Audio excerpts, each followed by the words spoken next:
Rashard Garrett. It's got a spoken word piece. Buckle up. Here we go.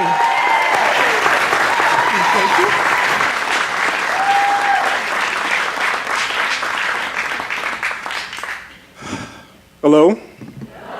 Happy Father's Day.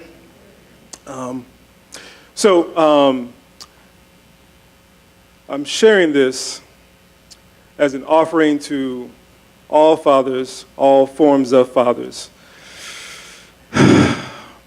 I originally wrote this in dedication to a man named Rabani who passed away a few years ago, who played a real important role in my life in my early 20s, offered me a lot of guidance when I really needed it. And so I decided to call this poem Much More. And the reason I decided to call it Much More is simply because, although he was, for me as well as for many more, a beloved and trusted mentor, for me, you see, the relationship just meant more. Much more. I suppose you could say that I had come to know him as more of a father figure, which is funny because I never would have guessed that when we first met that our friendship would have progressed and grown and he'd become the closest thing that I've ever known to having a father. Go figure.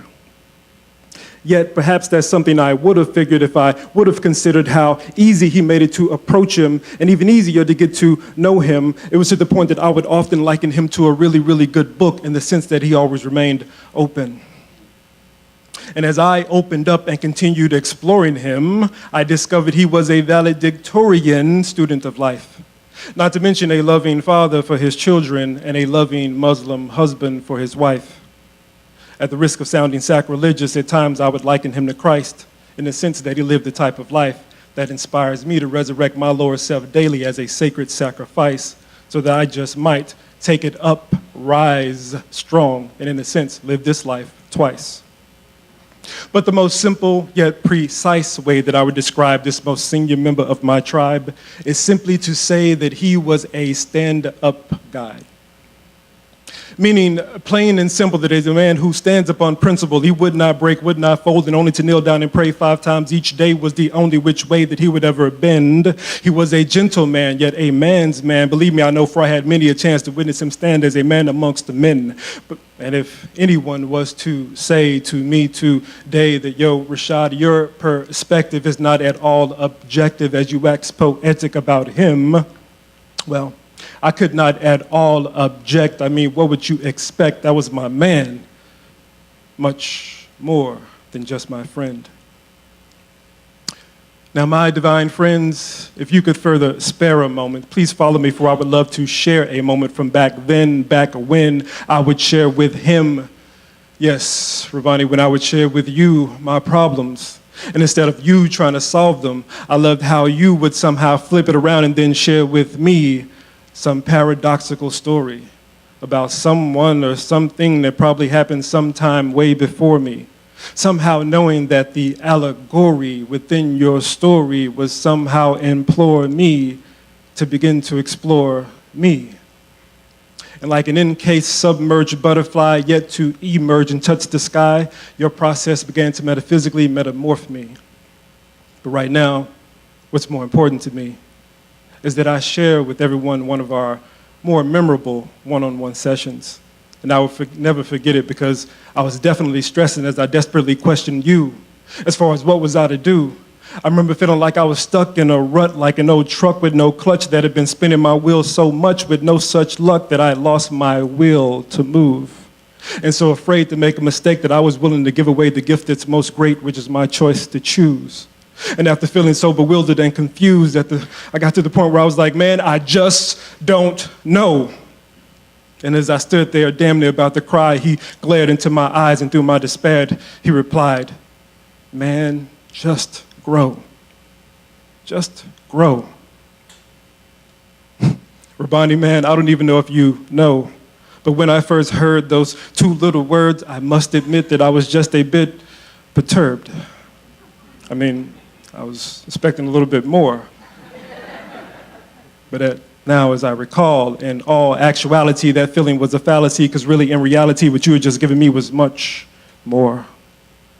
See, as I began to contemplate and concentrate upon those two little words and allowed them to seep deep into my spirit, they commenced to haunt me the same way as the lyrics from my favorite song by Sade.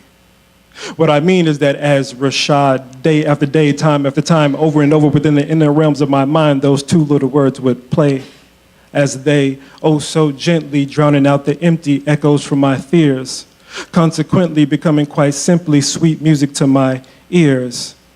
I guess you could say in more than one way that those two little words were instrumental and essential to my growth, which is how I know that it was much more than coincidental that we spoke, much more than coincidental that we met, and right now I'm feeling much more sentimental as I think about how we would sit. Remember, you with me there as a young man so eager to be mentally fed, yet deep inside I was feeling much more like a baby boy full of joy who knows he's about to be intimately read his favorite bedtime story. And just for the record, man, none of your stories ever bored me.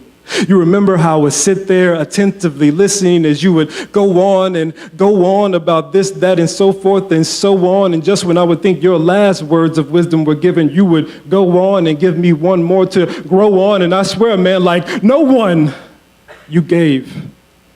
You gave of your precious heart, mind, and your time just to help me to see that those earlier concerns, which I had termed as problems, were merely rich life experiences upon which I could experience, feed, and then proceed to grow from.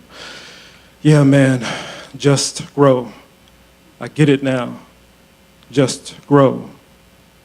Despite how things may appear, the trials, tribulations, worry, doubt, limitations, and the fear. Those two little words always remind me that we are here to just grow. Just grow. Thank you. Thank you.